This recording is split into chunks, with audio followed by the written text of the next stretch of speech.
Good afternoon, my name is Shawn Simmons and I'm the fire chief, and we're here to talk to you today about the fire department's exit from civil service. And I'm Michael Yunits, town manager.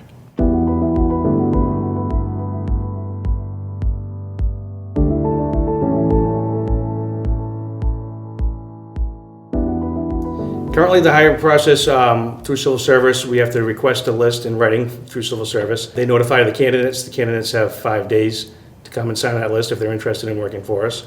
From that point, we can move to interviews. We're allowed to interview 2 times plus 1 the number of candidates that we're hiring. So for example, if we're looking to hire 2 individuals, we can interview up to 5 people. It's very strict in hiring from that formula. So for example, if we interview the 5th person and we find out that they're in paramedic school and all the other members are basic EMTs, we have to hire out of the top 3 for 1, and then we can't bypass any other ones to get to that more qualified candidate.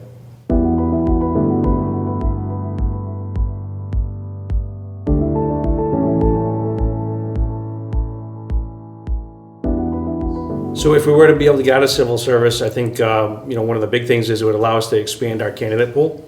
It would allow us to advertise on social media and recruit people in various ways. It would also allow us to accept what we call lateral transfers. So for example, if somebody from another department wanted to come over to our department, we would be able to do that, whether they were coming from a civil service or a non-civil service fire department, and we currently can't do that. And it would also allow us to put a lot more weight into the candidate's work history, experience, certifications, qualifications, possible fire academy certification prior to coming to us, whereas we can't do that currently.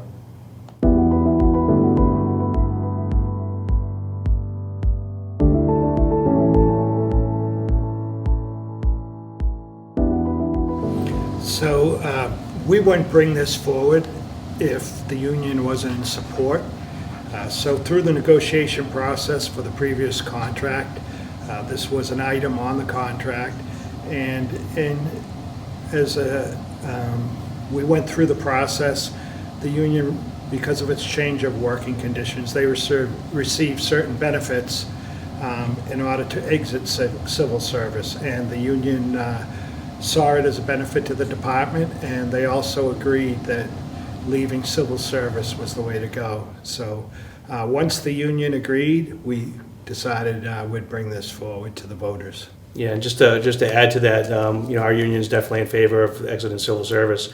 After it was negotiated in the contract, we formed a committee to address all of the issues that would previously have been covered by civil service. So things like hiring, promotions, discipline, seniority, that sort of thing. So we had a committee of 4 firefighters and myself and Deputy Wilson. Collectively, we worked probably about 400 hours to develop a very comprehensive memorandum of agreement that outlines all those items that I just spoke about. And I think we came up with a really good product, and it's going to make the promotional exams tailored very specifically to our department. In addition, promotional exams previously through civil service, you only have to be on the department for a year to qualify to take that exam and for that position. And for example, that's one of the things that we addressed in the MOA. So for example, if a lieutenant is firefighter is looking to be promoted to a lieutenant, they have to have a minimum of 5 years experience with the Norton Fire Department. And if a lieutenant is looking to go to captain, for example, they need to have 7 years of experience on the fire department, with 2 of those years being as a lieutenant. So, and the exam will be very specific to our department.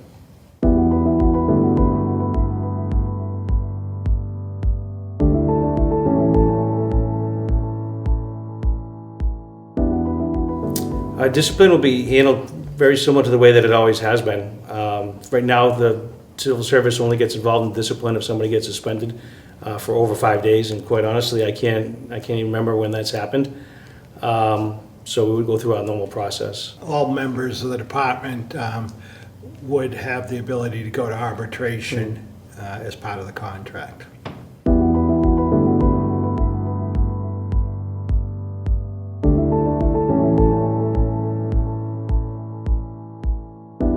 So first, all of the members that are currently in civil service, if we were to exit civil service, all of those members would still receive all the rights and privileges that they had under civil service, and unless they were to get promoted. So we already have a seniority list established that would just be maintained, and new hire seniority would be just added from when they started. In the event of a tie, we hired 2 people at the same time, same day. The tiebreaker would be who had the highest rank during the interview process.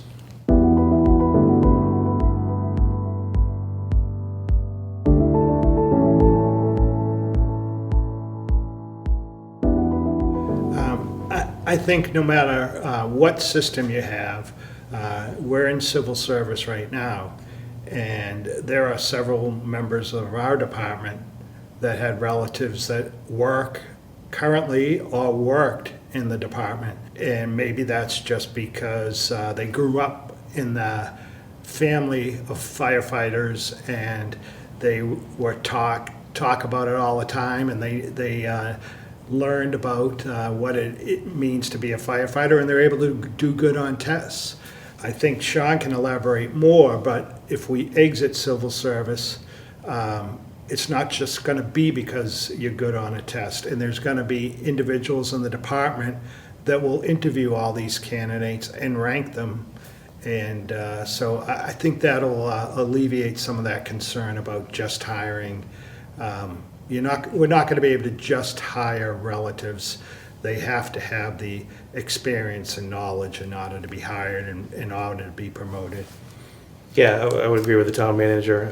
Like I previously mentioned, our primary concern is finding the most qualified candidate. We have a comprehensive interview process, where every rank in the fire department is going to be represented.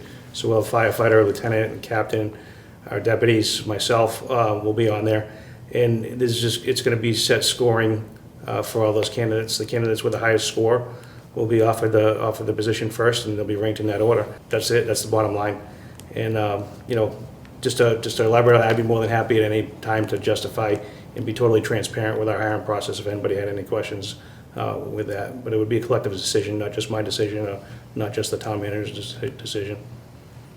So just a reminder, the town election is July 13th from 8 to 5. That's a Saturday at the middle school.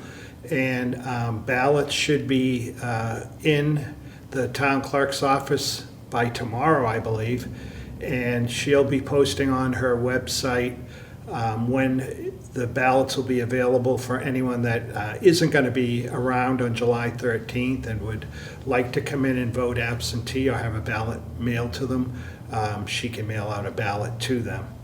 And I just want to emphasize that leaving civil service as we negotiated it with the union is a benefit to the town, and it allows you to have a department that bases things on experience and ability more than someone being a good test taker and getting a good score on a test for a promotion. Yeah, for us, first we'd like to thank everybody for taking the time to watch this and becoming more educated about this issue. We certainly hope that you vote yes. With that being said, we also support everybody's decision that they make based on their own beliefs. We hope you find this information helpful. Shortly we'll be posting more comprehensive information on our website that's more detailed than probably what you heard here today. And if you have any questions, you're more than welcome to call me at any time. And I'd be more than happy to talk to you on the phone, email, or sit down and meet with you to give you more information. Thank you very much.